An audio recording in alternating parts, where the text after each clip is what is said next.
All right, we do have 10 o'clock. We'll call the meeting to order and we'll rise for the pledge. Pledge allegiance to the flag of the United States of America and to the republic for which it stands, one nation, under God, indivisible, with liberty and justice for all.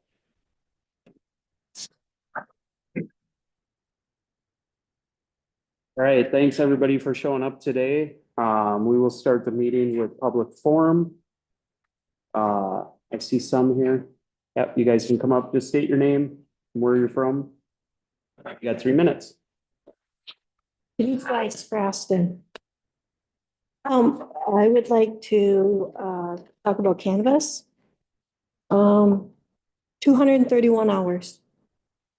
That's how many hours it takes for our family to pay our property taxes each year to Pine County. That's how many hours we have to work.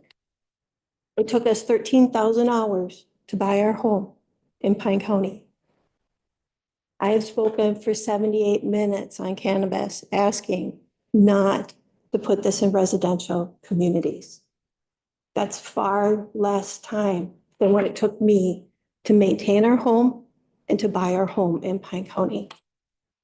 Per 20,000, there was an article that we kind of are concentrating on just the drying aspect, and that's the only odor that this creates. That 20,000 isn't very big. 20,000 plants is about 20,000 square feet, is a minimum of 6,000 plants. You know, this is some big stuff with about 14 million gallons of water using the government statistics. You guys say odor doesn't make a difference. There's articles that said these plants start smelling at 3 to 4 weeks of age. They start smelling, they only intensify, they mature around 10 weeks. So by the time 3 to 4 weeks prior to maturity is at their peak. And then you got the 2 weeks of drying time. And that's pulled from articles. So it's very frustrating if you read something in the paper that we're not really considering all of these things. The map, they indicate these facilities have distinct unpleasant odors similar to the potencies of those of feedlots. This is from the Minnesota Association of Counties.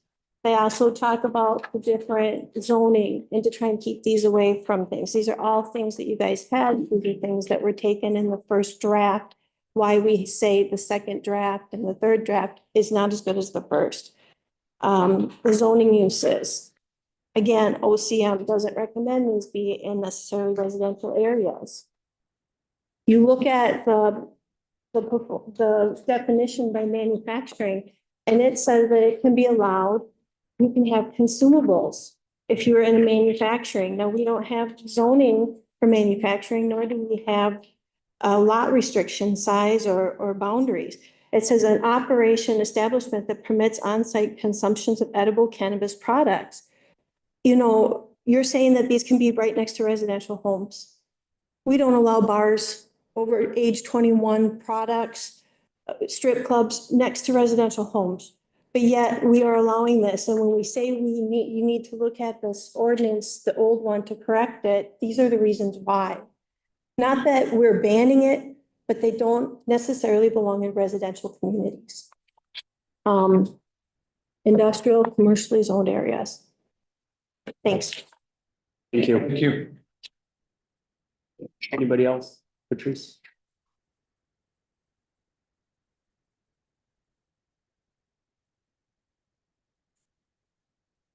Patrice DeGray, Graston, Royalton. After reading the Pine County zoning ordinance last amended March 18, we found several statements that are not exhibited in the cannabis business ordinances. For example, purpose, regulate land use in a manner appropriate to the locality. Other ones protect community appeal and property values from incompatible land uses and preserve natural resources and environmental quality. Under definitions, you have nuisance, any property condition that is injurious to health or indecent or offensive to the senses, or an obstruction to the free use of property so as to interfere with the comfortable enjoyment of life and property. Under compliance, the provisions shall be met.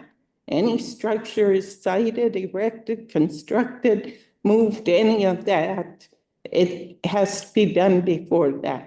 Criteria for conditional and interim permits. The zoning board shall determine that adequate measures have been or will be taken to prevent or control offensive odor, fumes, dust, noise, and vibration, so that none of these will constitute a nuisance, and to control lighting in such manner that no disturbance to neighboring properties will result. The proposed use shall be consistent with and not harmful to the environment of the neighborhood, taking into consideration the probable hours of operation, number of employees. The location and character of the proposed use are consistent with desirable pattern or development of general locality. Variance, the zoning board may impose conditions in the granting of variances to ensure compliance and to protect adjacent properties and the public interest from any potential adverse effects. The variance will not alter the essential character of the locality. Environmental review. The purpose is to provide for the preparation and review of environmental assessment worksheets, the EAW, the environmental impact statements, and other environmental documents under the Minnesota statutes and rules. So my two questions are, which ordinance overrides the other? And why does the ordinance 2024-58 regulating cannabis begin with? The purpose of this ordinance is to protect the public health, safety, and general welfare of its residents by regulating adult use cannabis businesses within the legal boundaries of Pine County. Our property values are decreasing. We're ready to sell. That's it. Thank you. Anyone else? Yep.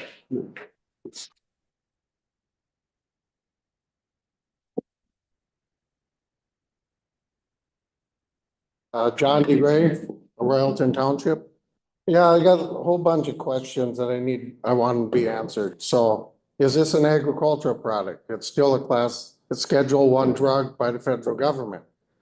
Is this just a variance that you wrote on your ordinance? Because you're not following your own other ordinances, because if you're gonna have retail in this, it says you don't have any retail in agricultural zone product districts. So what is it? So do they need an interim permit? And who would do that? Does our township do it? Because now you've just classified them as businesses. So they should need an interim use permit. So are you guys covering that? Or do our township cover that? Who's gonna give building permits for these? Because if you're taking our ordinance, if we're just following your ordinance, are you taking all of our zoning or are you permitting anything that's gonna go on in these buildings? So these are some of the questions that I would like to answer, because, you know, you ain't stating anything here.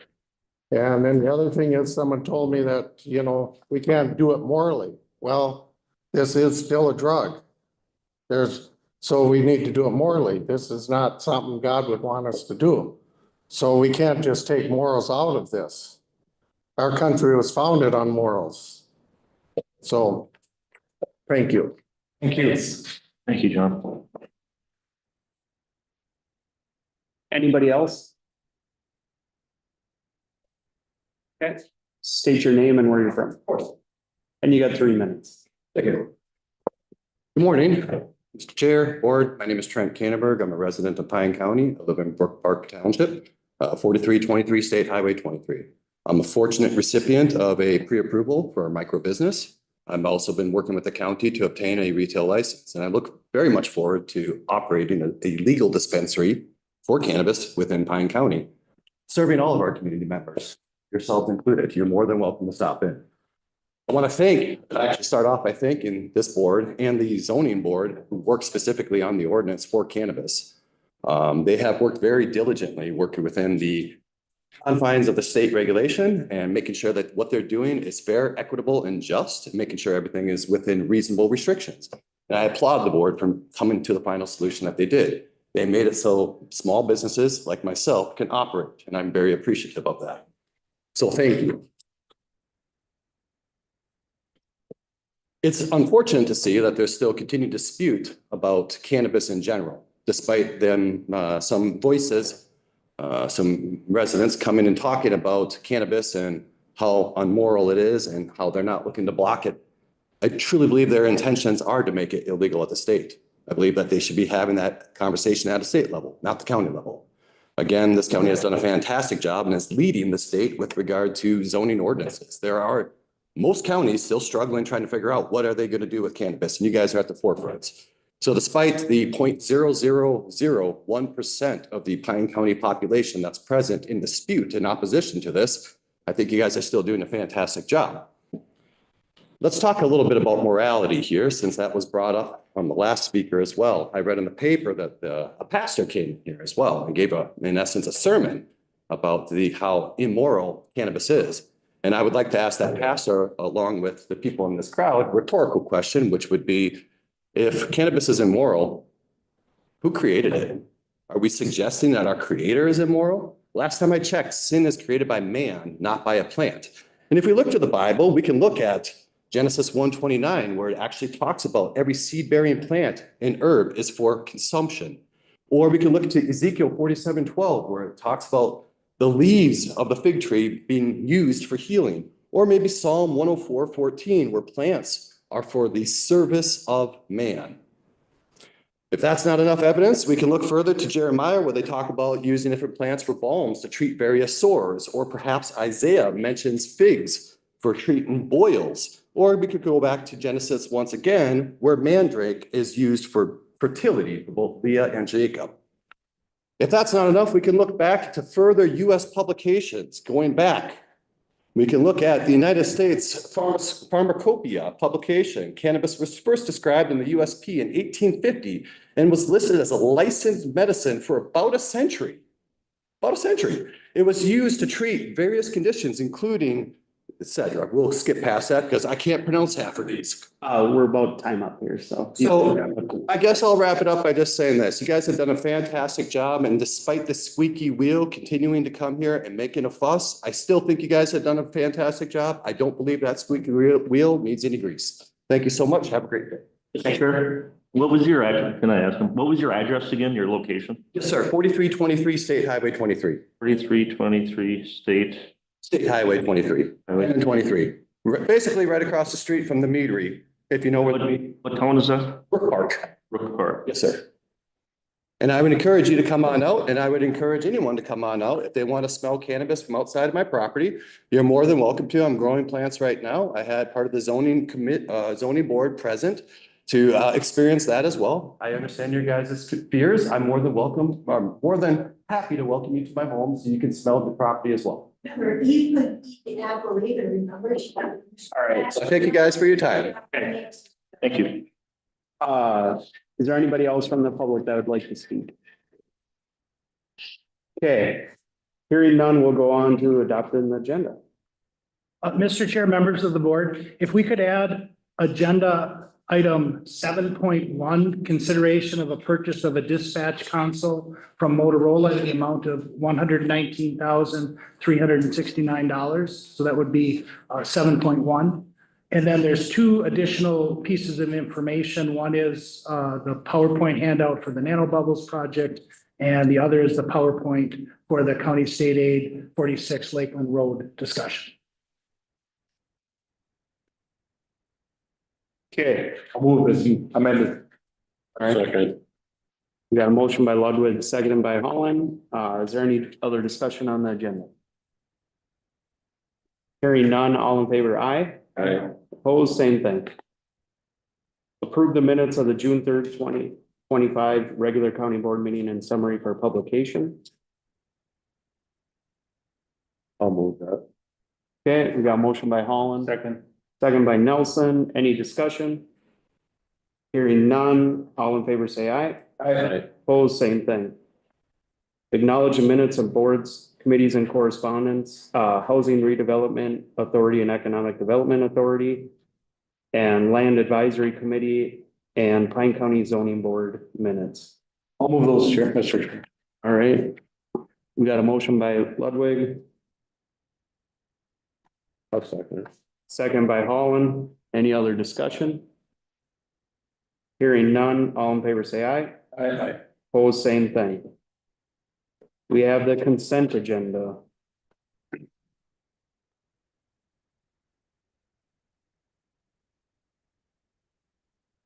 I'll motion.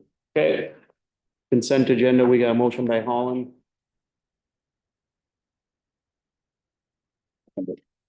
Second by Nelson. Okay, any discussion on the consent agenda? Hearing none, all in favor say aye. Aye. Opposed, same thing. All right, personnel committee report, want me to go or you want to do it? You want, I'll take it. What's that? I'll take it if you want. Go ahead. Yeah. You saw the minutes and stuff in the thing, but the action items on there are human services, veteran services, acknowledge the resignation of part-time assistant county veteran service officer Dan Birch, effective June 25th, authorize the backfill of that position and any subsequent vacancies resulting from internal promotion or lateral transfer. And then should I do both, Mr. Chair, and do them at one motion? I think so, yeah. Sheriff's Office Dispatch was acknowledged the resignation of part-time probationary dispatch Desiree Strumble effective June 2nd. And authorize the backfill of that position and any subsequent vacancies resulting from internal or lateral transfer. And after that, I'll say it was a pretty quick meeting. We were kind of in and out of there. I will move those two action items on the resignation. And I'll second with discussion, we did have a lot of discussion about the veteran service, assistant veteran service person and since we did that, I can't remember exactly when we added that, but it was a little bit of time ago. What they've done in that department with the outreach is what we wanted done is they're getting a lot of people back.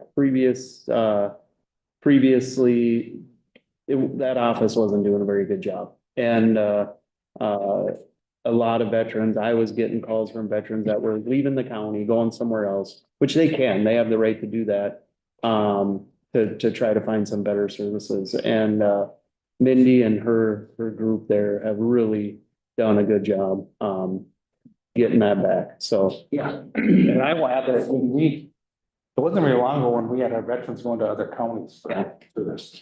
And she said they were serving 2,104 veterans in the county now. And their drop-ins are showing up so much right now. And then I think a big part of the discussion was from Barb's part of Health and Human Services, where she pretty much ends up providing that front counter person here for free through that. So that they can take some of the drop-ins that come in and get them referred out. Is that the way it happens, Dave? Yeah, Mr. Chair, Commissioner Ludwig. So there's a staff sharing, so that's not a direct cost to the Veterans Office for that higher level of service because Barb is able to cover that in her social services budget. So it's kind of interesting how that worked together. And then the other thing that we talked about again is when we first were putting the veterans with Health and Human Services in the same building, there was kind of some pushback out there. And ended up doing nothing because so many times when the veterans come in and it's something that they don't get all the qualifications they need, the referral happens right away to, and Mindy's so great at that because she used to work with Health and Human Services, plus she was a veterans better, so they can connect them to more possible help from Health and Human Services. So anyway, it was a really interesting discussion and it seems like it's been pretty successful. And the other thing we did talk briefly about is even up in that position a little bit. But obviously through the budget discussion, we're gonna talk about that. And we're all well aware, and we told Yeah. Barb and that department that we're well aware that we're gonna have a difficult budget season, so. But it would be, we wanted to just see the numbers, like bring it back, and I think she's working with Becky as well about just seeing what that would look like and what they could do with a little bit more, because right now they are limited, just resource period. They don't, there's not enough hours in the day for them to get it all done, so, yeah. What's happening is maybe it's out so often, Mm. because she goes to Pine City and all over the county, that you have to have somebody to grab the drop-ins. Yep. So, yeah, that was just a little bit more discussion on that. It was a good discussion, so, does anybody else have any other discussion on the two action items? Hearing none, all in favor, say aye. Aye. Opposed, same thing. Okay, we will move on to the nano budget or nano bubble project update. So we got Jill, Kathy, and John.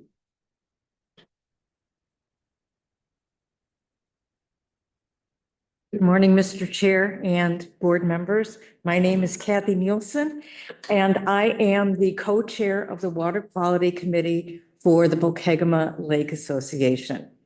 Joining me today is my other co-chair, Jill Yakush, who's here to answer any questions you may have, and our colleague, Jonathan Morales from Moliere. I can't tell you how many times I have called him Jonathan Moliere from Morales. We are grateful for this opportunity to inform you about a innovative new clean water lake restoration project that we are implementing on Pokegama Lake. By way of background, Pokegama Lake is the second largest lake in the county, and it is the largest lake in the county that has been listed as impaired. In 2004, Pokegama Lake was listed as impaired for aquatic recreation because of the excessive nutrients in the lake, leading to harmful algae blooms. In 2012, Pokegama Lake was part of a statewide impairment for mercury because of elevated mercury levels in fish tissue, which has led to a reduction in the recommendations for consumption of fish removed from Pokegama Lake. And in 2020, Pokegama Lake was listed as impaired for aquatic environment due to our reduced fish populations and diversity as a result of poor water quality within the lake. These impairments have represented a significant risk to the health, safety, and welfare of lake users. Harmful algae blooms are a common occurrence in the lake, and they make the lake unsafe for people, pets, and recreation. Fish kills are becoming more and more common on the lake. Our most recent one was just a couple of weeks ago, when lake owners were pulling dozens of dead fish off the lake shore. We also were informed recently that areas of the lake, including the North Bay, have a reduction in property values because the water quality of the lake is so poor in those areas. To address these in-lake impairments, lake managers like the Lake Association have limited tools. We basically have traditionally had chemical treatments like alum or copper sulfate. Chemical treatments can be very effective for a limited period of time, maybe 8 to 10 years, but they are also very expensive.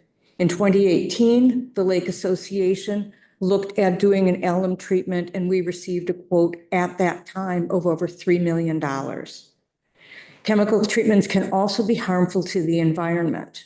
In the 1980s, the DNR did a copper sulfate treatment on the lake, which resulted in clean water for a number of years, but it also resulted in a fish kill of almost the entire fish population in Pokegama Lake, creating a real disaster. And chemical treatments do not address the internal source of nutrient loading within the lake. They basically are a blanket or a Band-Aid that's put over the surface of the lake to keep nutrients at the bottom until they get mixed up again. Smaller bodies of water can use physical dredging. For a body of water the size of Pokegama Lake, such an application is prohibitively expensive, completely infeasible, and extremely disruptive to the environment. And so in May, the Snake River Watershed Partnership invited the Lake Association to attend a meeting to look at a new innovative clean water technology, nanobubbles. And we were shown this.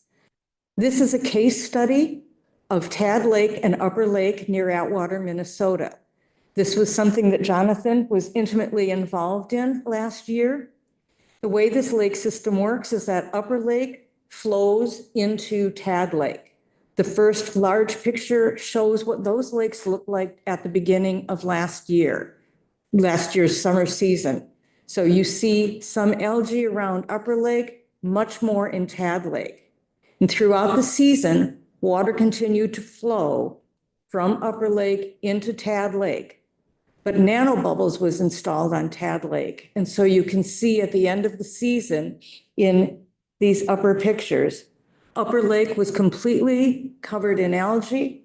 Tad Lake's water was clear with a little duckweed around the edges. We were very, very impressed with that technology. So impressed that we decided we needed to bring this technology to Pokegama Lake. I'm going to skip over this slide. And so here's what we did. Jill and I came to our Lake Association board and showed them this technology. They did their research and we decided to bring this forward to all of our lake owners, not just those who were members of the association. We held meetings, introduced this technology to them, and asked for their financial support to do a pilot project on the lake. In 8 weeks, we were able to raise over $53,000 from over 210 lake owners, lake-focused businesses, and other lake users. Those dollars were matched by $50,000 from the Pokegama Lake Association, and we were able to move ahead with this project. Now I'm going to ask Jonathan to spend a few minutes explaining how a lake becomes impaired and how nanobubbles addresses that impairment, and then we'll follow up by talking a little bit more about how we implemented the project. Thank you, Kathy. Commissioners, thank you for giving us the time to talk today. So at the crux of the problem, we have what's sad to say, almost a typical lake in Minnesota these days. One second, back up. My name is John Morales. I'm new to the Moliere team. I'm just over 2 months in, but over the last 10 years, I worked as the program manager for the Middle Fork Crow River Watershed District. And over that 10 years, I implemented a wide variety of best management practices, not a lot of in-lake practices, much more upland practices, as in-lake practices in their current state, like Kathy said, are limited. But we focused on upland, hoping to have sort of a trickle-down effect. And in that idea is this: how do we keep a lake from becoming more impaired or disrupting this cycle that you see here of internal loading and excess loading? So essentially what's happening here is we've got a lake that has more nutrients than it can handle. And in that process, that promotes algae growth, excess vegetation growth, and in turn, there's deposition of that material in the bottom of lakes. And with that material accumulating at the bottoms of lakes, that takes oxygen. It wants to decompose, but it doesn't have the oxygen to do that. So it's constantly trying to pull oxygen and trying to do that process of decomposition, but it just doesn't have the components to do that in its current state. So a lot of times what happens is you have a sort of a community of lazy bacteria in that sediment that is sort of anaerobic, just churning around, not doing a whole lot. So the way we find a way around that is oxygen. So with the introduction of oxygen, we're able to disrupt this cycle, this positive feedback loop of excess nutrients and eutrophication. And by shifting that with nanobubbles, and what's different with nanobubbles in, the way we employ them, it's an aeration technology. Aeration in the past has been used for a number of years, but the problem is that the bubbles are buoyant. So they're floating up to the top. You got big bubbles, then you're losing a lot of that oxygen transfer efficiency that you're trying to get at, right? Well, with nanobubbles, they're just super small bubbles. And at that size, they're actually neutrally buoyant, negatively charged, and able to interact with the environment in different ways because they're so small, lots of surface area. So this is how we disrupt this, by actually having a technology that can get oxygen not only at the surface, but into those sediment where really the biggest problems are. And it's not necessarily killing the anaerobic bacteria, it's just creating an environment that allows that aerobic bacteria to flourish, right? So we're creating an environment that allows for that aerobic bacteria. Also, chemically, in anaerobic environments, phosphorus, the main limiting nutrient in water bodies that usually creates algae blooms, things like that, is leached out of the sediment. So it wants to become unbound. In oxygen-rich environments, you switch that chemical equation around and you're actually binding phosphorus. So that's quick and dirty. So 2,500 on the pin of a head, or head of a pin, I think we covered a lot of this. So this is the actual unit. So if you look, you'll see things that you guys are probably familiar with: a pump, an air compressor. Those are things that are just off the shelf. We use Gorman-Rupp pumps, Ingersoll Rand compressors. And this is important because things, as cities well know, things need maintenance, right? And having a system that allows for local maintenance really reduces on operation and upkeep. The only piece of that equipment that is specific to Moliere is the actual nanobubble generator. So essentially we're taking water in through a pump, running it through an air compressor and through a nanobubble generator. What separates us from, because there's other companies that are doing nanobubble generators, what separates Moliere though is that we're able to scale the size of that generator to any size. So whether it be a 3-inch line all the way up to a 36-inch pipe. So we're able to size it. We're also able to run any type of liquid through that. So that allows us to go into a number of other industries. I won't mention that now, but aquaculture, oil and gas, agriculture, irrigation, a number of other ones. But, and then also we're able to use any gas source as a source for those nanobubbles. So whether it be just ambient air, oxygen, and that's what we're typically using in lakes, is actually concentrated oxygen. So rather than putting in air, we're putting in 98% purity oxygen, which ups that oxygen transfer efficiency as well. And then, and going out. So it's a single treatment point that is shore mounted and impacting a large area of the lake. So a good way of thinking about this is if you had a fire in the corner of the room here and smoke started filling the room, it would eventually start to fill this entire room and transfer down gradient. Nanobubbles function in the same way because of their resiliency in the water. So some of the things that you'll like, or that we have seen in other applications and are based off of science, and happy to share any of this information with you guys, but digestion of muck. So as you shift that environment of sediment into an oxygen-rich environment, you're actually decomposing muck. So you're gaining depth in your lake. Mitigation of nutrients, I already talked about that as far as the chemistry there. Reduce algae and HABs. That's just because you're reducing that amount of nutrient available for that.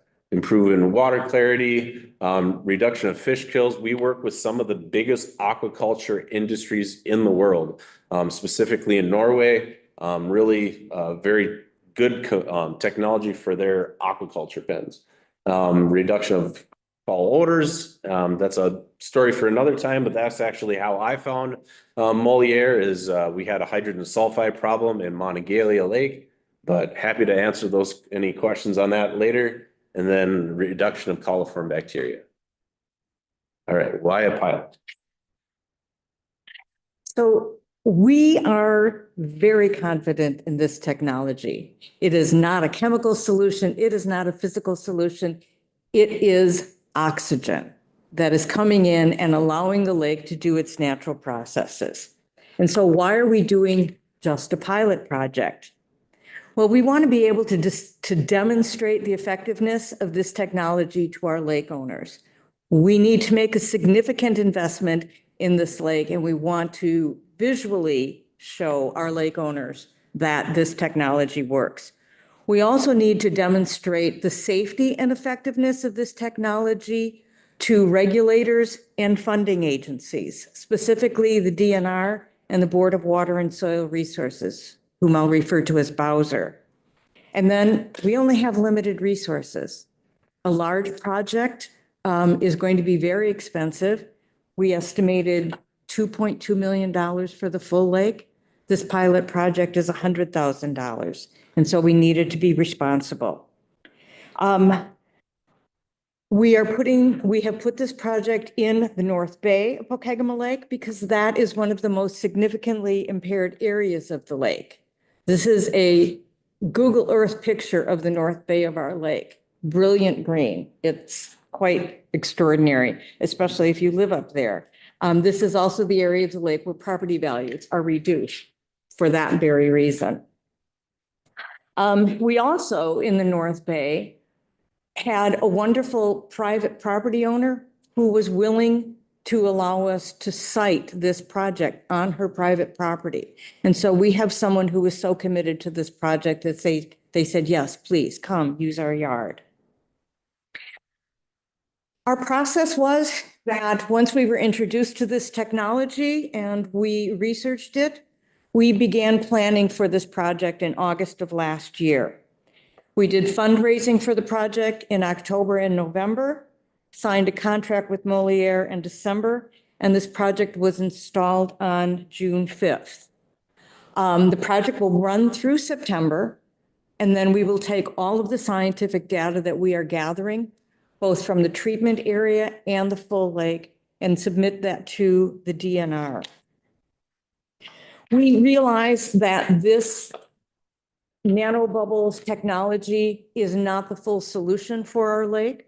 Last year, the Lake Association undertook a subwater assessment that is going to be used by the Soil and Water Conservation District next year to go out and knock on the doors of upland property owners and look for opportunities to do on the land projects like Jonathan was talking about in our upper watershed.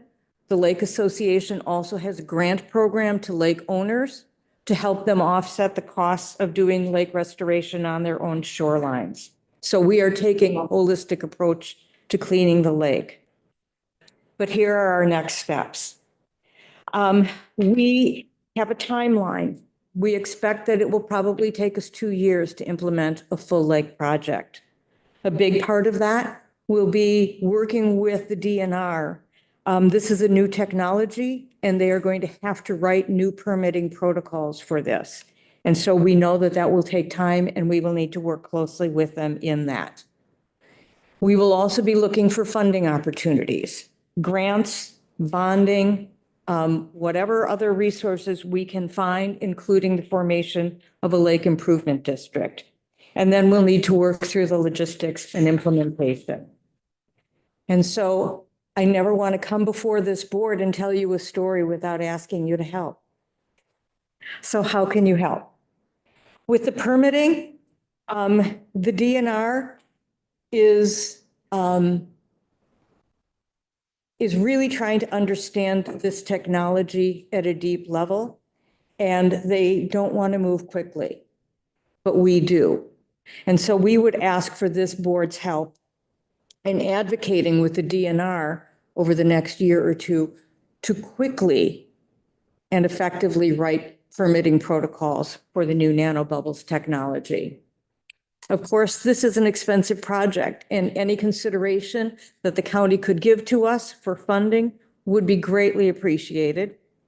But we would also like to ask that you partner with the Soil and Water Conservation District in advocating with Bowser to create a funding protocol for nanobubbles. And then if we need to move into a lake improvement district, we will need the partnership of the county in helping us to implement that. Finally, I want to end with an invitation. The Lake Association in Moliere are hosting a Media Day event on July 24th at 10:30 a.m. at the Pokegama Lake Association building. You've got the address there. We would love to see you there to answer any questions you have, to have a show of force. And I have a very specific ask for Commissioner Moore after this meeting. And with that, I would open it up for any questions you may have. Mr. Chair. Yeah. So a lake besides the Pokemon, how long would a system like that have to run?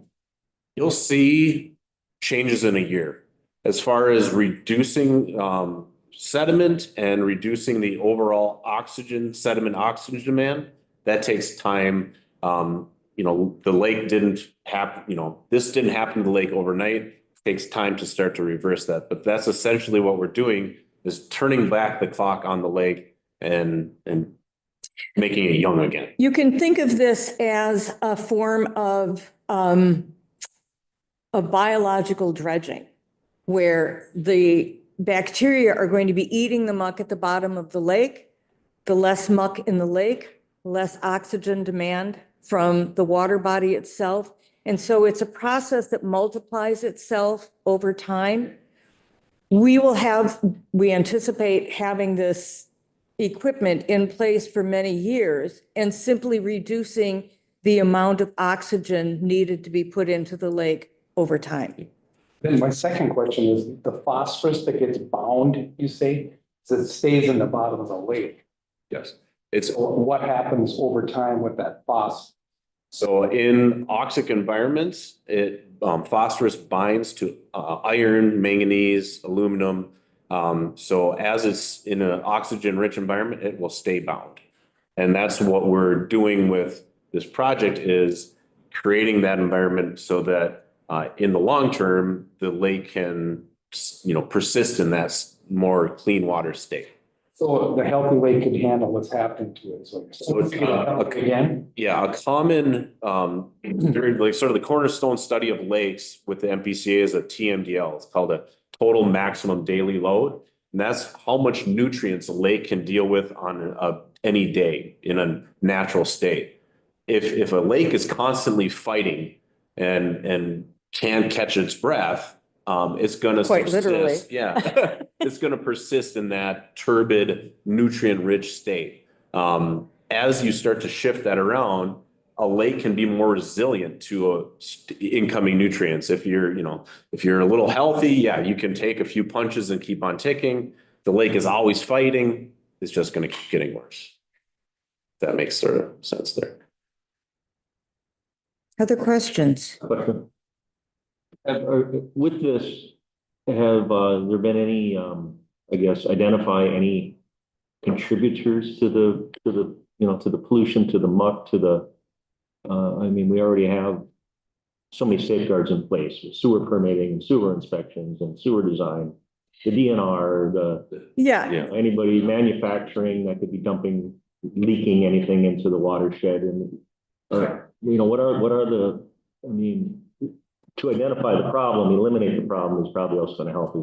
Have you found anything that's directly contributing to this? Sure. So this is a natural process that also gets accelerated by land uses. So leaves falling from the trees sitting in the lake creates muck, but also farm runoff adds nutrients to the lake. Stream bank erosion adds nutrients to the lake. All of that comes down through Pokegama Creek and through at the north and Jarvis Creek on the south. And it's just built up in that lake, in all lakes, really, over hundreds of years.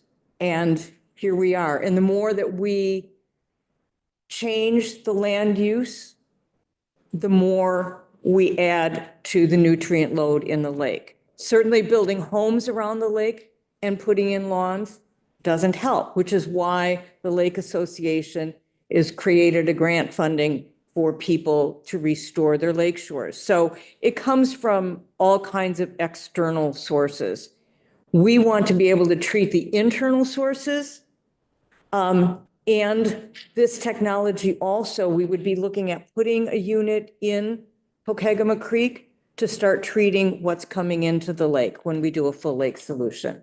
That's one of the biggest challenges for watershed management and lake management is non-source point pollution. Yeah, we can permit, wastewater, we can permit things, but we can't permit all the ground. So that's. Yes, sir.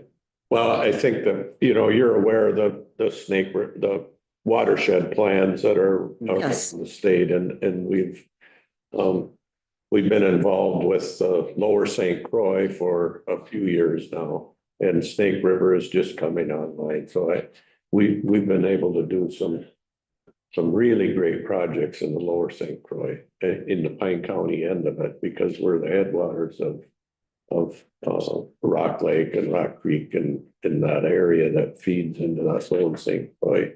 So, that's our tie-in with soil and water is through the Snake River Watershed Board. Yes. And so we're very committed to that. And so Thank you for that. yeah, I believe because we've seen just fantastic results with working with landowners in the Rock Creek area. Really cut down on the load. That is one of the challenges though, isn't it? Is having enough willing landowners to implement enough practices over the watershed to really move the needle.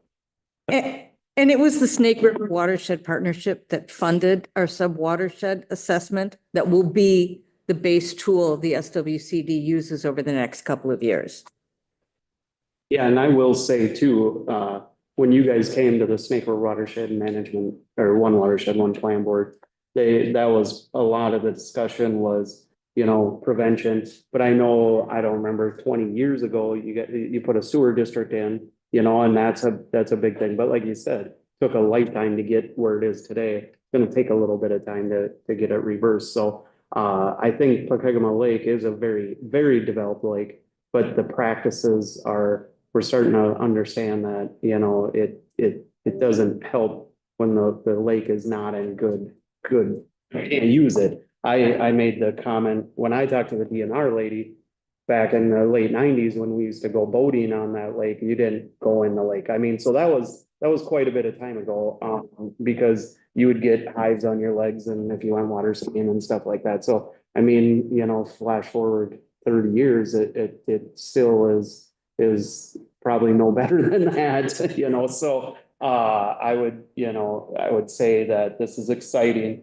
Like I've told you before, I'm think it's cool that you took the worst part of the lake and are trying to attack that first and just to try to get some results. So we've been on the phone quite a bit and I'll do what I can for you. So Thank you. My 10 years at the watershed district, the last year and a half of that, I was working on that Tad Lake pilot project because I was in the same position as Kathy here. Like I needed to do due diligence and talking to people about nanobubbles. They look at you like you got a tinfoil hat on and they're like, what are you talking about? But through that, I really came to understand the technology and the science behind it. And, fast forward and here I am. And over that 10 years, I've never seen anything that was able to change a lake in the amount of time that did. That's one more question. So I'm kind of intrigued by the whole process. So you probably have this answer, but at some point, if this is working and the lake can catch up to itself being healthy, like at a halfway point or something, how long does it take for that switch over to happen where it can? Yeah, where it can, What is, yeah. where's the threshold? That's a really complicated question. Yeah. Because we're dealing with natural environments, so. Yeah, I would say for each water body, it's a different situation. And that's one of the things that I think Jill and I really appreciate about Moliere, how they are really an engineering-driven company that looks at each lake and tries to design a solution specifically for that lake. That is an ongoing monitoring process, and we will just learn that as the lake responds to it. It really depends on Yeah, so what's we have- happening in the environment and whatever. Part of So- the project is an intensive monitoring program. We've got 15 PhDs on staff at Moliere. Specific to the surface water team, we've got Dr. Denise DeBoda. She worked with the UN, so we're not just a widget, manufacturer. We are an environmental consulting firm. So, Thank you. Can I ask one more question? That's not related to Pokegama Lake, but is your company done anything with leachate from landfills? We are in wastewater, so I don't know the wastewater side of things as detailed, but I wouldn't be surprised if we worked with leachate treatment as well. But I can get back to you on that. Okay. thank you so, oh, you had- My question was just contact info. I know we got your email. Do you have a card that you can, or a number that you can leave with us? Yeah. so thank you very much for your interest and your support. Thank you.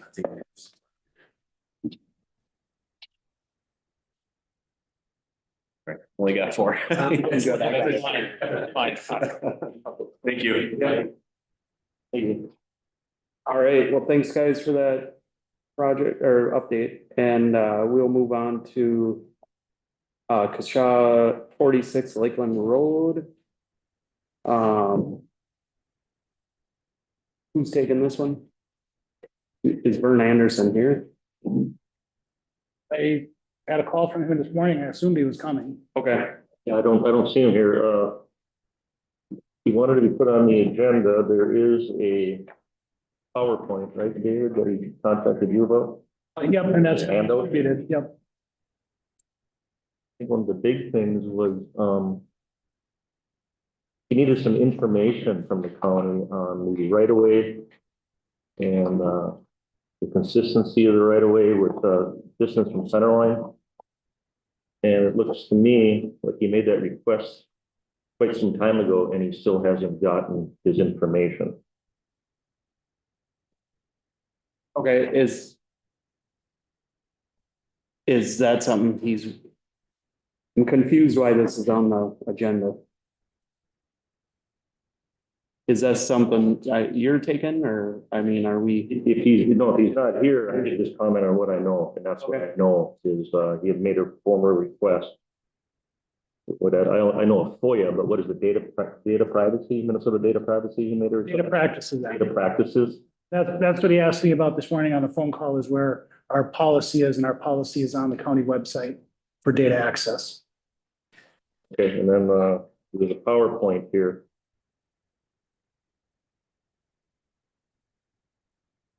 I looked at the PowerPoint. Did everybody else have a chance to look at the handout material? I guess my question is, what are we after here?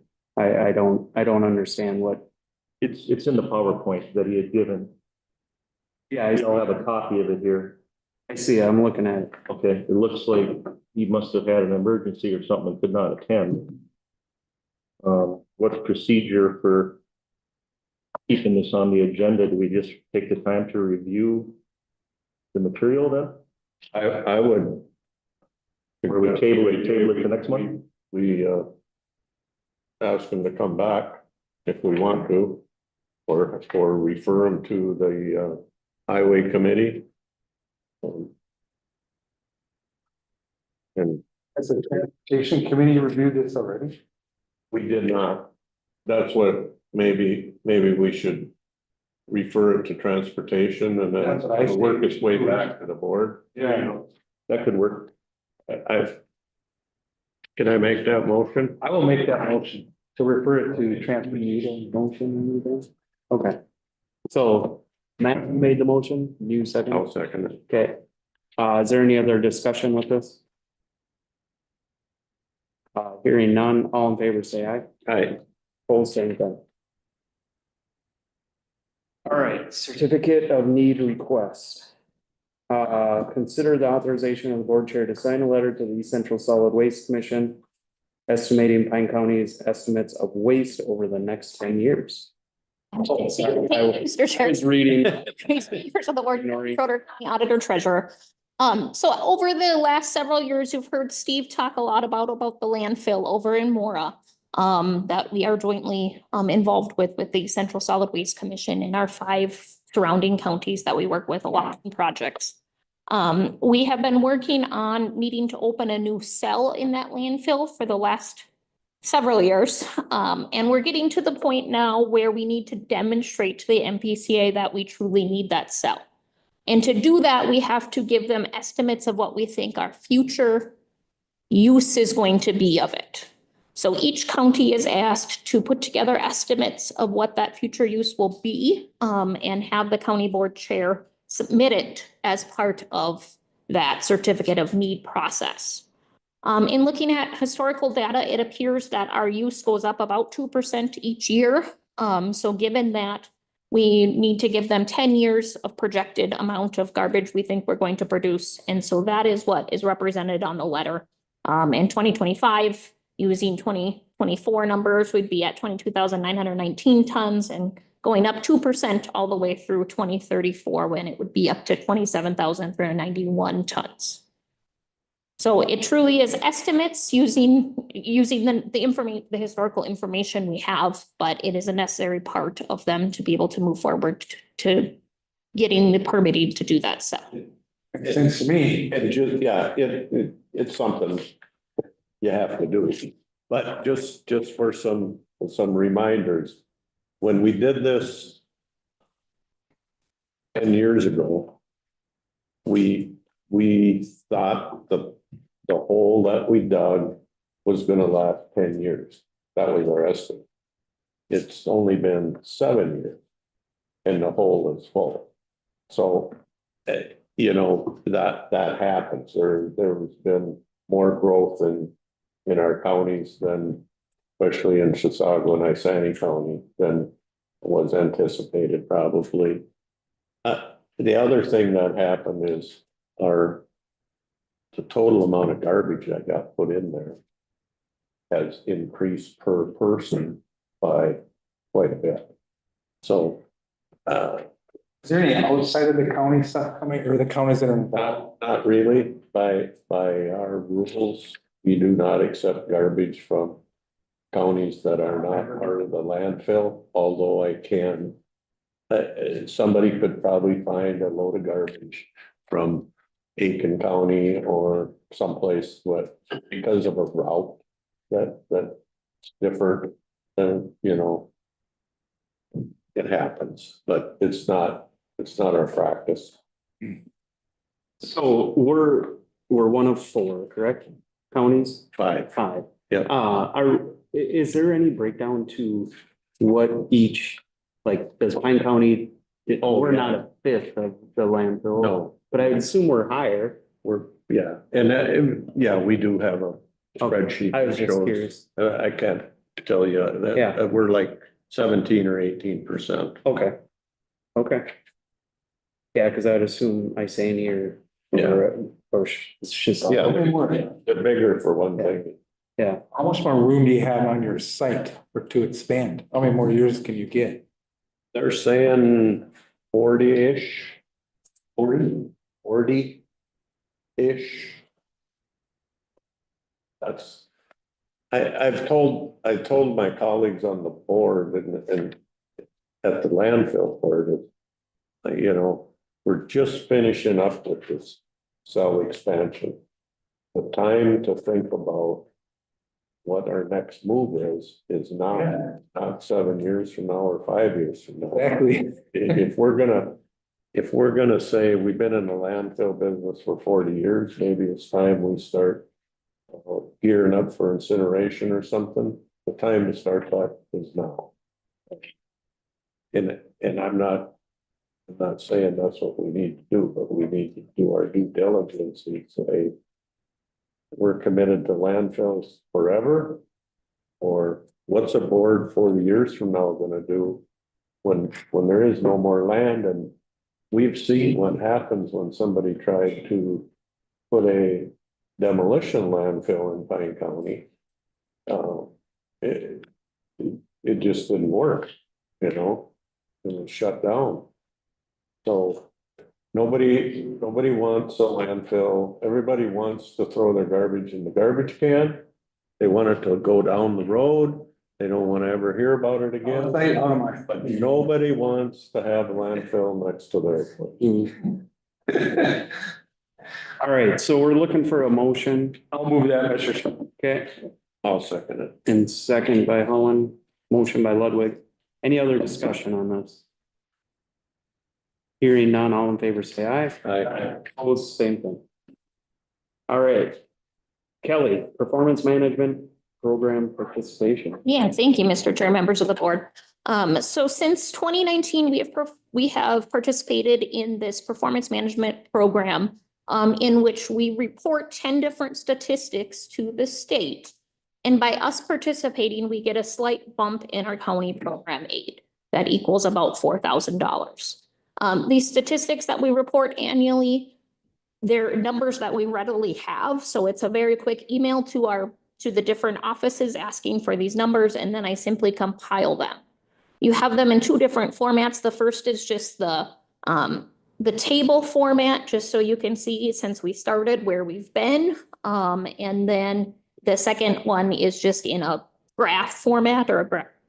Just to show you over the last 4 years, kind of graphically, so you can kind of see it a little bit better of the changes. This year, the ones that I kind of want to highlight for 2024 is, which I know when I told Becky this, she was very excited. We had a change, a decrease in our percentage of low birth weights. So we had been 7% of the births were born with low birth weight. And that number went down. So that is big deal and exciting. So it's at 6.8% now. So that was a change we hadn't seen. And then the other one that I talk about this every year, but that very bottom one, the recycling percentage, which kind of piggybacks off of the discussion we just had with expanding the landfill, is you look at that and you can see for 2024, it says 18.25%. Which you'd think that went down from last year, and it was significantly down from 2021 and 2022. The problem with that number is those are all self-reported numbers. So from January through March every year, the office does a survey out to businesses, out to our haulers, out to our recyclers to accumulate how many pounds did they recycle. In some years, we're able to follow up a lot more with people who don't respond. Some years people are just better at responding. Some years there's a variety of reasons. So while we report that recycling percentage every year, I struggle with it because it really is a self-reported number on, are we doing better? Are we doing worse? It's very hard to tell. Any questions on that? No, we need a motion. It looks like. Yes, to accept the resolution, and then I will send that to the state, and then our county program aid will be just a little bit higher. Okay. I'll make that motion. All right, motion by Holland.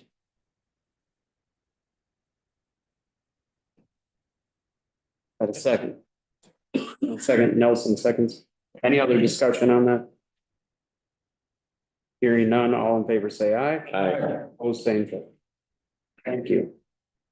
Resolution amending the village apartment tax abatement. And Leslie is online for this one. Okay. Hi, good morning. I'm Leslie Sauter, your Economic Development Coordinator, and I do have a request in front of you to amend the Village Apartments tax abatement resolution, because as we started implementing the tax abatement payments, city staff had changed and they have requested that we no longer send them our abatement payment, which then they would combine with theirs and send one payment out to the developer, that we just directly pay the developer ourselves and they would handle theirs on their end, and there would be no combination in one payment out. In order to do that, we just wanted to amend the resolution would have enacted this tax abatement just to keep our paperwork in order. So, we just have this amended resolution in front of you, literally just crossing out the word city, replacing it with county, and then adding in the and/or tax abatement agreement, because the contract for private development is referenced, but then there's also the tax abatement agreement, which we executed, which kind of outlines how the tax abatement is paid out. So the history is that this was approved back in 2022, and the property value at the time before development was around $30,000, not generating a whole lot of property tax payments at that time, and it is now completed development and had a taxable market value over $2 million. The abatement term is for 15 years or up to $200,000, whichever kind of terms out first. So we are in year 2 of this, I believe, our second round of payments, and just kind of hashing out the details and trying to make this go smoothly. And this would be one way to help keep this process moving. Any questions, comments? No. It just sounds like just a technical change to me. Sure is. I'll move that. Okay, got a motion by Holland.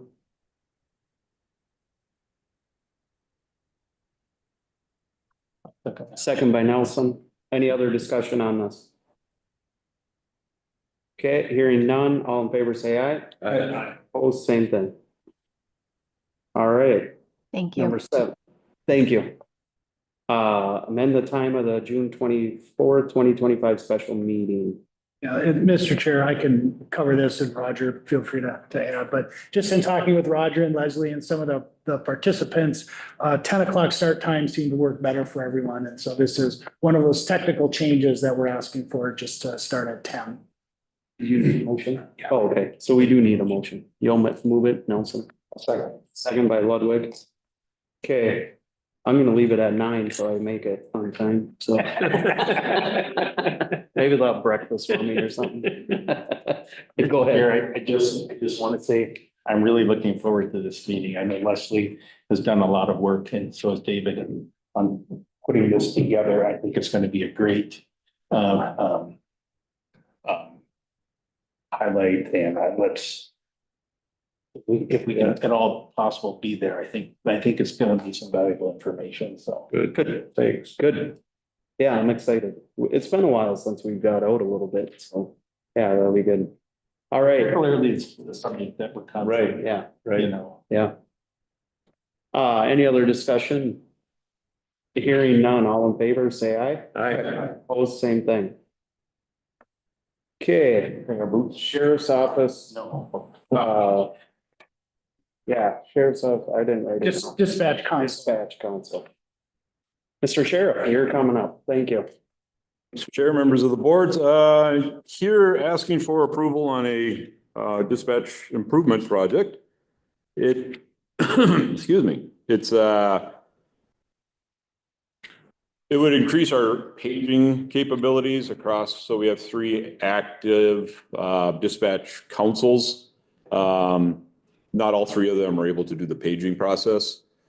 So the improvement would be to add a 4th, not fully functional council that would hold the key to the paging, which would allow the other 3 to all page. So right now, the one that holds the key can't page. So by setting up a paging station, if you will, it will allow all 3 dispatch councils to page.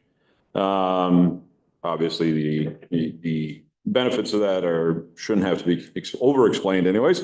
And the money is actually, there's $50,000 of state money that's sitting there that we need to spend by the end of the month. And there's the rest of it, it's it's about $120,000 project. And the rest of it is already in the E911 funding. So it wouldn't be new funds. It would be spending the funds that the state has allocated to improvements and the funding that's set aside for the E911 improvements. So basically we'd be approving money that's there that needs to be spent from the state, excuse me, especially. So any questions on that, I can As long as they're not too technical, get through them. My only question is, you got space? Yeah, Okay. All right. I haven't been down there in a long time, so, yeah. it's basically gonna be a computer setup as. Okay. Yeah. Will this allow direct text to No, 911? no, it's not, yeah, it's not that yet. Okay. We're still, Capable of that upgrade if that ever, yeah, again, this would just be for the paging of our local responders essentially. Any other questions? So there's no county money going into this project. No, no. Because the money that's there has to go back to the dispatch on both sides of the funding stream, so. New county money. How does this fall with like bidding? Usually you bid items, so how does that work? We're using, both vendors that we're using would be ones that have already in play there. So Motorola equipment is what all of the equipment is through right now, and DSC is our vendor that does all of our repairs, upgrades, all of that already. So they're already, basically it's upgrading what we've got. Sure. Yeah. What does it take for us to become tax compliant? What does that cost? That I don't know. That's still coming up with all the enhanced 911 stuff that should be rolling out a lot quicker this year is to get in line with that. excuse me, Sheriff, but from what I understand, and sitting on that Northeast Radio Board, Communication Board, it's something that people like me thought would really catch on, but if you text now, it'll work. But it goes through Duluth. Ours goes through St. Louis, yeah. And you don't notice it. We don't notice it. But it's not like 10%, even 50% of the calls. I think it's way less than 10%. That's my understanding. It is, people are doing it. So it's not like everybody's first thing when they need to call 911 is they call 911. They don't text 911. What happens though is you don't have cell service, your text will. Yes, and that's why it's set up to work the way it does. But it's not like it's I thought originally it was gonna be like 50 or more percent of all 911. Well, it's more of a text, but It's a backup plan. It is, and we truly do want the voice over texting, but having that option is one we're still working towards. maybe as we age out. So you get some now, right? So when it goes to Duluth, how long does it take to get, what's the delay on that? I don't know. It isn't much, but I don't know. Pretty instant. It's like making a cell phone call or a text if you send it. If I sent one to Jeff right now, or if he was in Toledo, he'd probably get it at the same time. Yeah. You know? So you're talking, Then- a second. then- Okay, so we need a motion.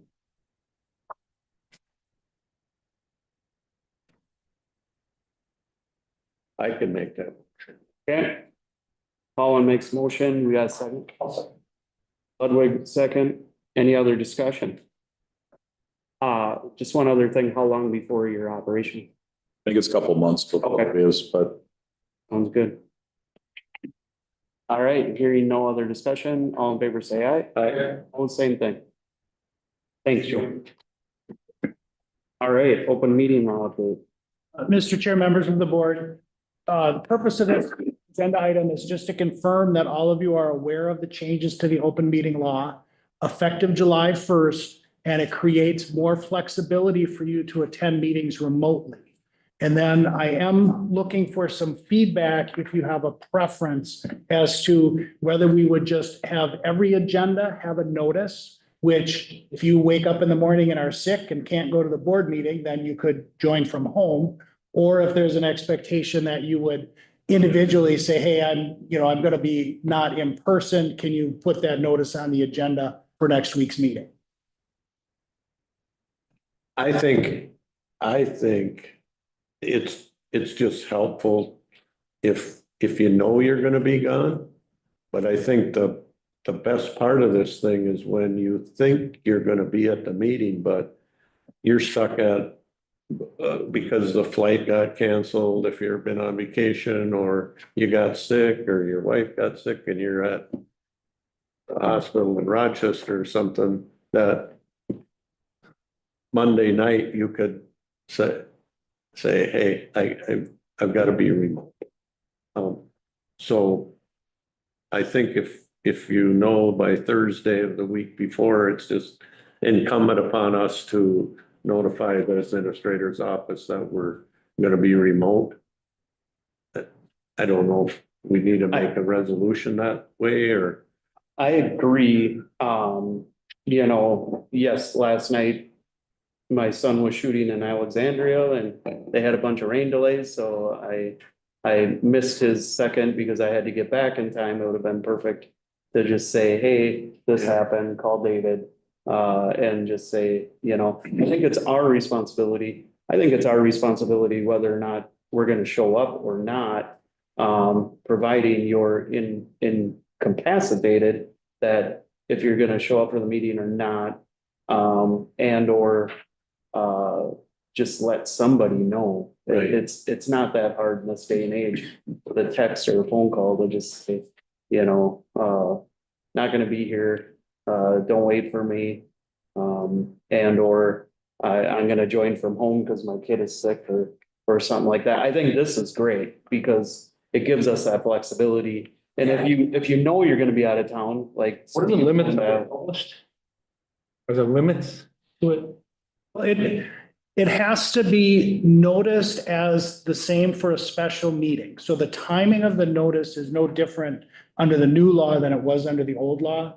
We have always included it on the agenda because it seemed like intuitively to make sense. And we always post the agenda within the timeline required for the posting of a special meeting, which is 3 days posted notice. So wouldn't it be smart to do like you say, just put it on every agenda? That would give you the most flexibility and result in the fewest errors. And then. Is that a big deal? I mean, I don't think it's a big deal. It's only, to me, it would only be a big deal when some of you show up in person and don't know where the others are and if they plan to join remotely or not. And there's just confusion, right? And I think we put it on the agenda, but that's still our responsibility to. I think, right, then you need a link.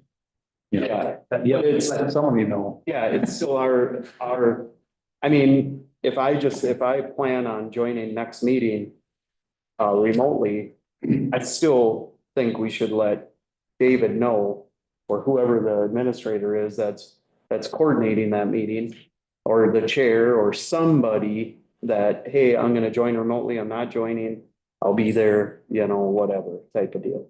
So.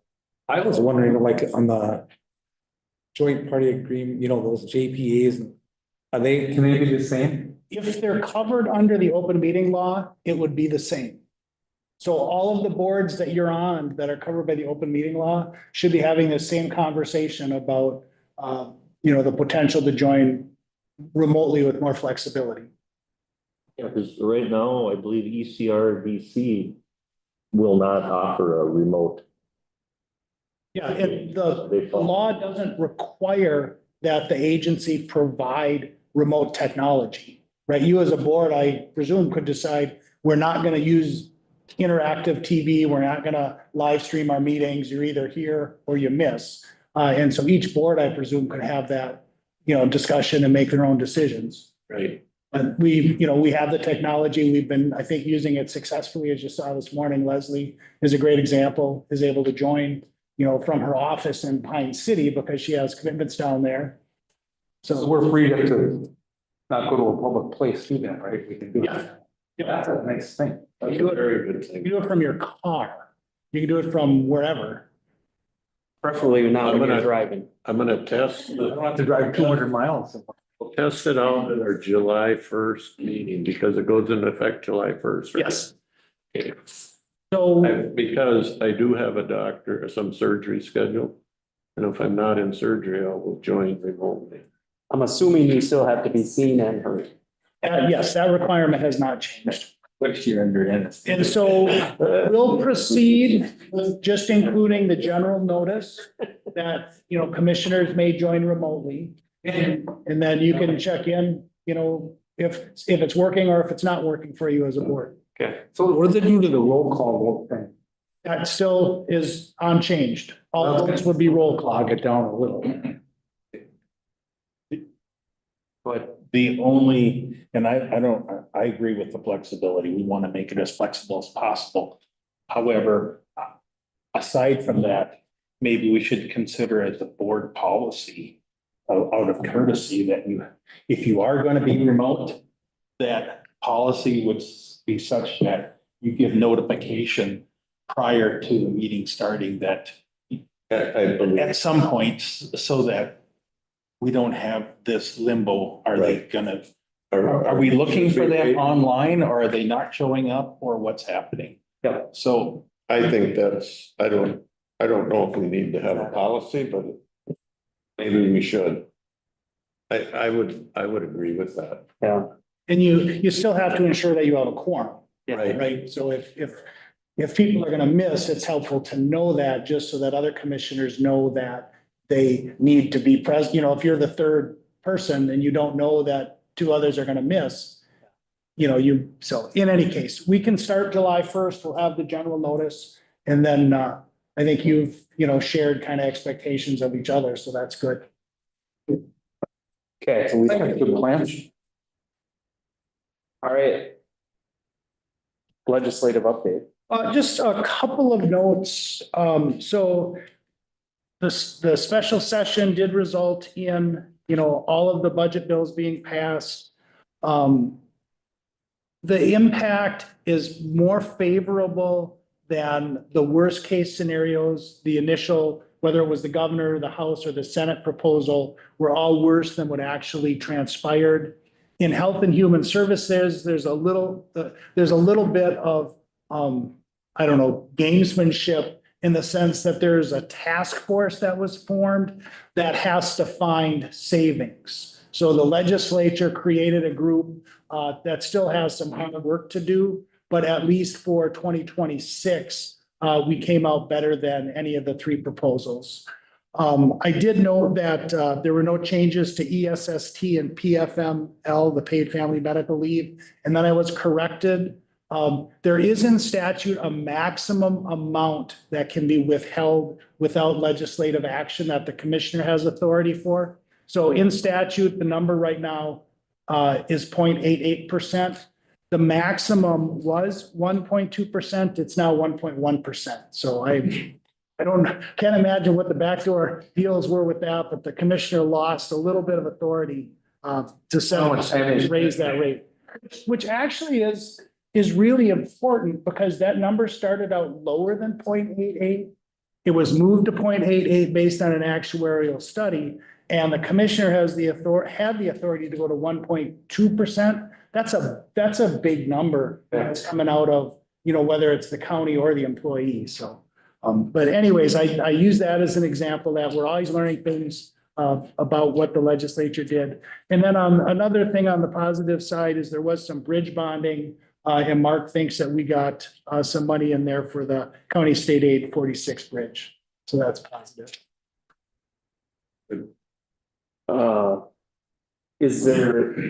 So are they done? Obviously you're not, or is there talk of another one, or did they get it? My understanding is everything that needed to be done is done. The only outstanding thing is if the federal government makes changes to reimbursements or payments to the states or to local governments, then the legislature might need to reconvene. For example, there is at the federal level discussion about right now, there's a 50% reimbursement for the administration of SNAP. And there's discussion about changing that to 25% federal, 75% local. And in this context, when I say local, it's state and county, because each state does it different. But the federal government, if they say, for example, if they drop the reimbursement from 50% to 25%, that sort of a cut would probably be something the legislature might want to work on some changes for. Okay. All right, well, thank you.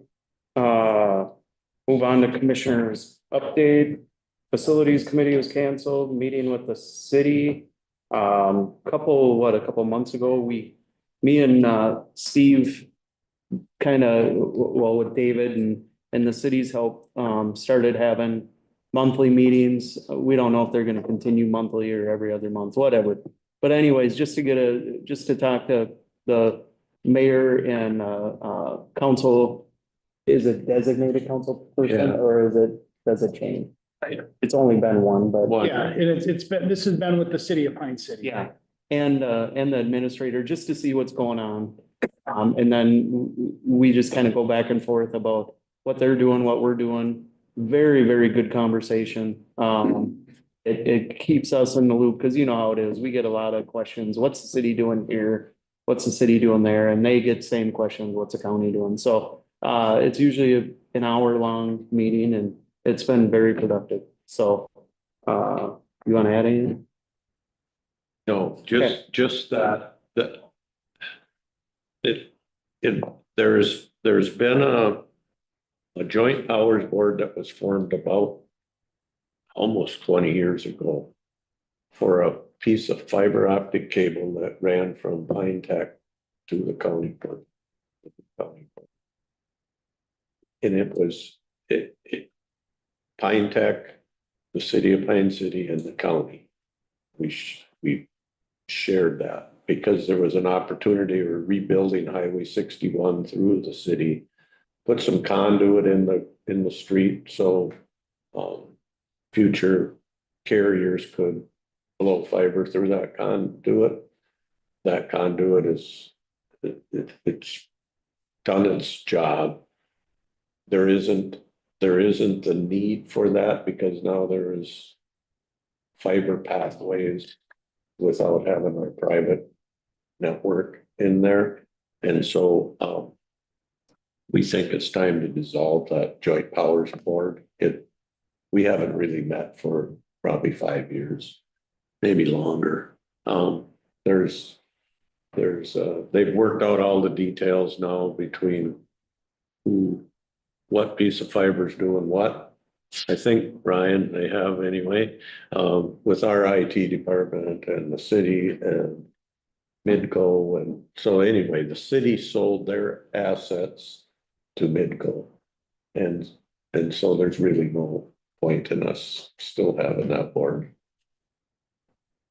So that'll be coming down the pike, just so you're aware. Okay, East Central Regional Juvenile Center.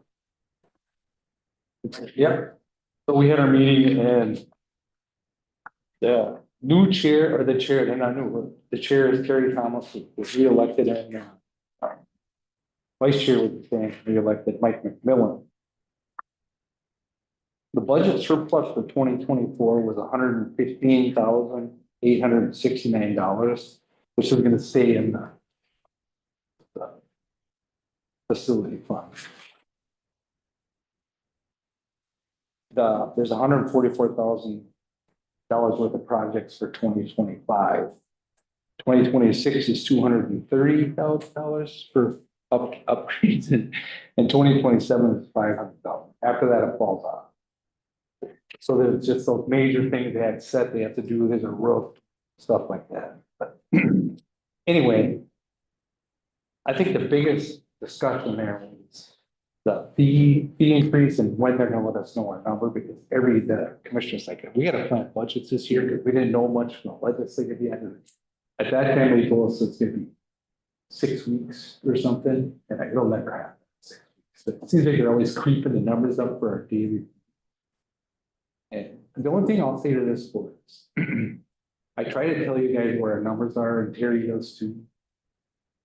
Like, we're paying for a spot, and it's costing us money. But, you know, if you go to pay as you go, and we have one bad stretch, it costs a lot more money. But the member versus non-member isn't that much, so you're paying That's what we kept saying, raise that to a bigger number. So you get fourth piece of the membership. So I hope to have more discussion on that when Terry comes to budget, to our budget plan. So I'm just gonna want to set the table, because I don't know what that's gonna be, but you guys all have thoughts. And I know what mine are, if I do, but it's, we're up to we're a 5-member board.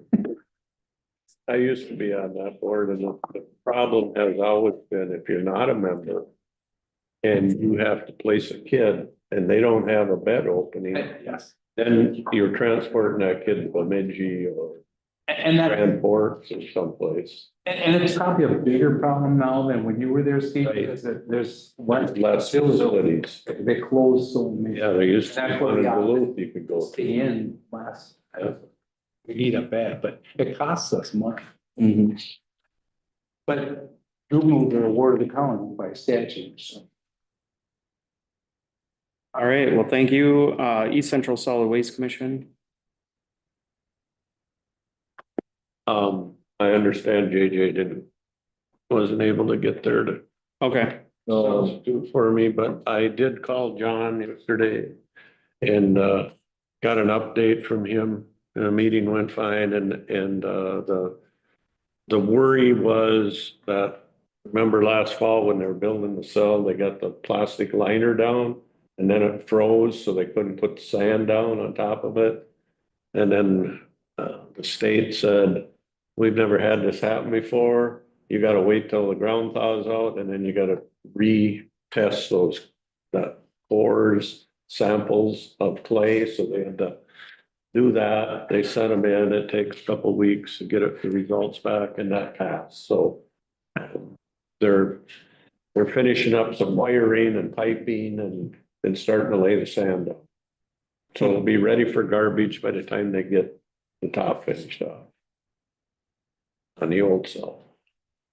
all right, East Central Regional Library. In our last meeting,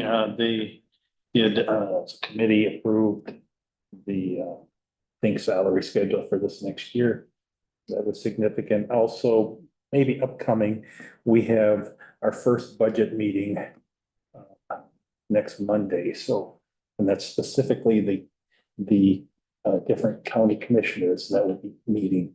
So if you have any input, I would appreciate that as far as what our position's gonna be on that budget. And I get the feeling from just discussion with the other board members, the other counties, that they're perhaps looking to do some sort of belt tightening on the budget, at least as refers to the county's portions of commitment to that. So with that in mind, you have some feedback that you want to give to me between now and then, that would be appreciated. So I do remember, and I don't know if they did work on that a little bit, but I believe wasn't the library's got a huge reserve? They did have a big reserve. Or maybe they, it's about a little right around 50% right now. So okay, so there is room to because we just had the auditor's report. Yeah. and I know their auditor wants more, like it's. The auditor said we are right in the adequate. Okay. And the range of library boards that they cover, there's a wide range in there. And so, because that question was asked, so. Okay. Yeah, I don't know where that's gonna go. Mr. Chair, just so Roger, in the past, the library has been pretty straightforward about saying if you cut your funding, we'll just cut your hours. Is that still kind of the perspective? I mean, so if any particular county wanted to cut, they'd reduce hours. And maybe because I hear that maybe Isanti and Chisago are first in line to consider that, is at least my understanding. Are they big enough that they would have an outsized impact on the ability of the agency to continue? Well, there's two things to consider there. If you if you as a individual county chooses to reduce your particular amount, aside from all the rest, that's where those implications come, where services would be cut. You would feel it, I would say disproportionately. However, as a budget group, if we all decide that there's going to be a reduction, then that impact is not disproportionately shared. And that's part of the whole budgeting process is to be, I would say, proactive in that. And let's all come to if we're going to have a reduction, let's all agree on what that reduction is. And then it's going to get spread out. And, it's just like our budgets. We have certain things that are committed that we have to fund. And we only have limited different areas of income. And so with the library, there are other sources of income besides just the counties. And so we've looked at, what's the federal impact? What's the state impact? And they've been bringing that information to us. And so if just say, for example, if we do reduce the county overall portion, that's not gonna have a direct, like a correlation, one-to-one correlation to library hours, unless we choose to do it on our own. And that's part of the joint powers agreement, and it's there for a reason. I guess my thought is, let's work together collectively with the other counties. And I think it's a much better approach. Yeah. So that's where that's at. Okay. Mr. Chair? Yes. And then with that, Roger, I think there's a state mandated amount that we are obligated to pay. But we pay an additional 126,000 or 145,000 extra above and beyond. And the state maintenance of effort has been unchanged, I think, since about 2011. I think that was when, I think it tracks back to the Governor Pawlenty budget cuts. That was one of the things that I think was frozen at that time. And so that's a metric that is a number, but is not something that's been evaluated for quite a long time. And again, that's part of the whole budget. I mean, that going above and beyond that is what the budget that if we went back to that maintenance effort, that would be back to where we would just cut our hours, so. If we chose to do that individually, yes. Yep. It would have a disproportionate effect on us. Yeah, if you did it collectively, it would still have an impact on the. Yes, because it's a significant number. And I mean, you talk about where we're at. There are other counties that are signiftally above that. Because we get those numbers. We know what that minimum maintenance effort is. Yeah. And if I'll just say this, if we all went back to that, it would be a significant impact. I don't think there's a stomach to go all the way back to that. That's not gonna, whether you agree with that or disagree with that is immaterial. It would be you pretty much devastating to that budget. Yeah. I just wanted to be clear that like Pine County isn't themselves just going above and beyond. That's collectively. Yeah, every county is. Yeah. And that goes back to the joint powers agreement and that formula, how it was devised. And we live by the formula, as far as how it's apportioned out. But it's our board that sets that amount, what the overall amount that we collect. So that's what we'll be working on. Yep. Well, good luck. I remember it was always interesting. So that's a good word for it. Yep. Interesting. And And you know, the library does provide a lot of very good sources or services, but it is expensive and it's tough. So, and with that, the cities and they do contribute and some friends of libraries contribute a lot. So there's a lot of stuff in play. It's just the counties control the budget essentially. Correct. So, Right.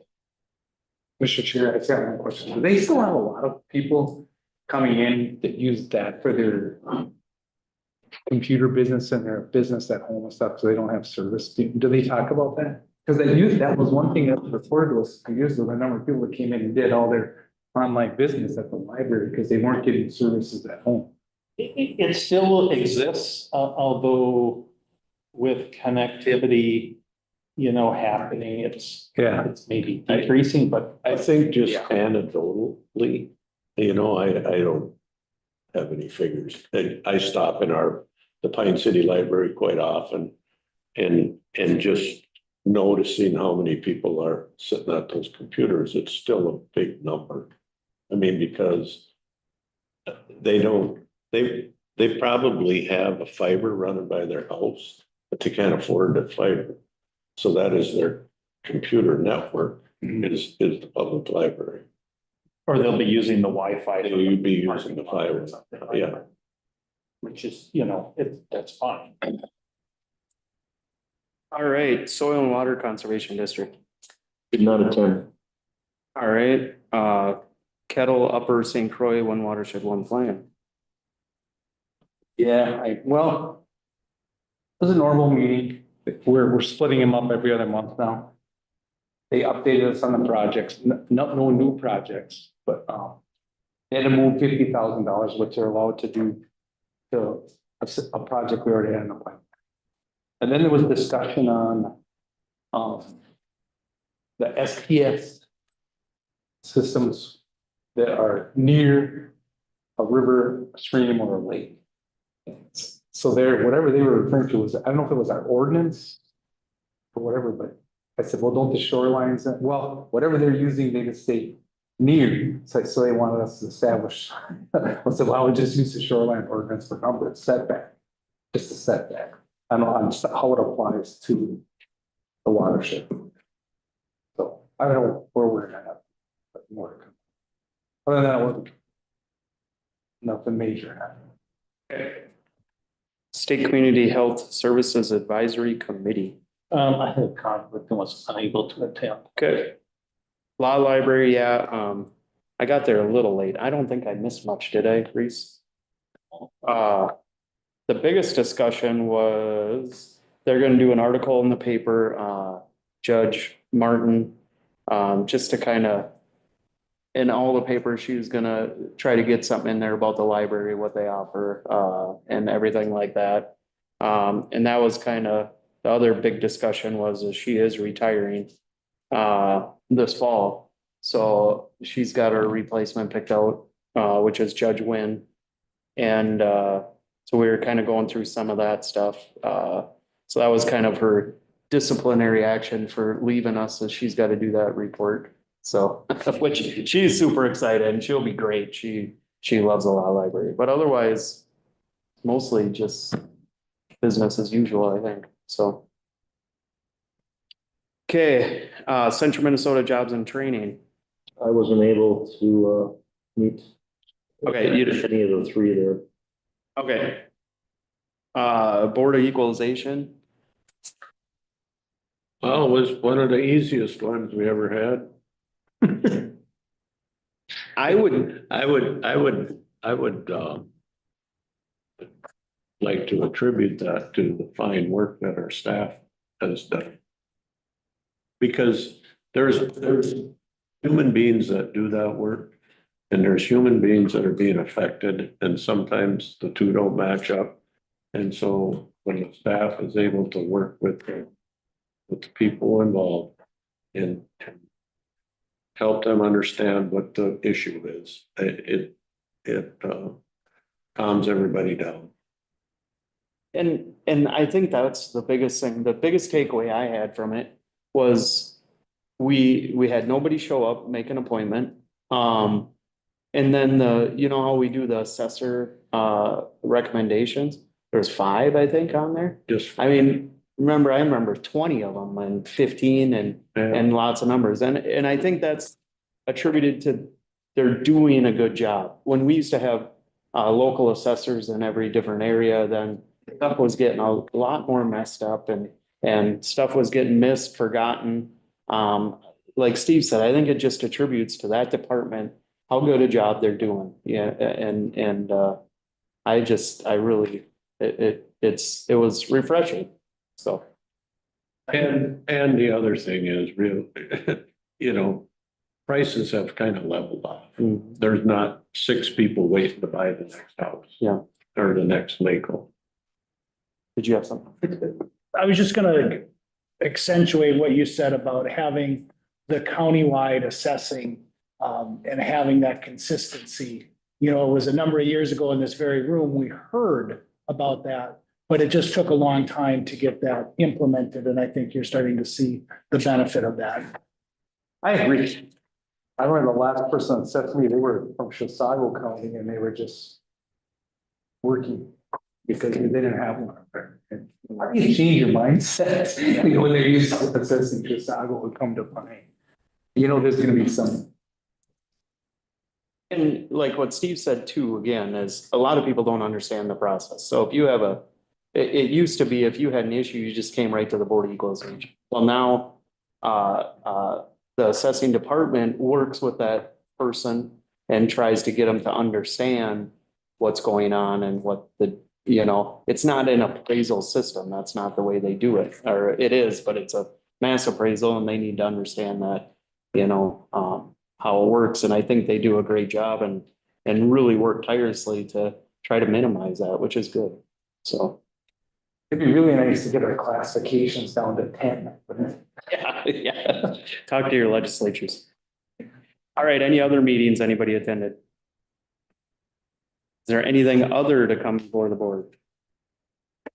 Hearing none, take a peek at your upcoming meetings. If you're having an issue getting to them, not gonna make it, want to join remotely, please listen to what we said and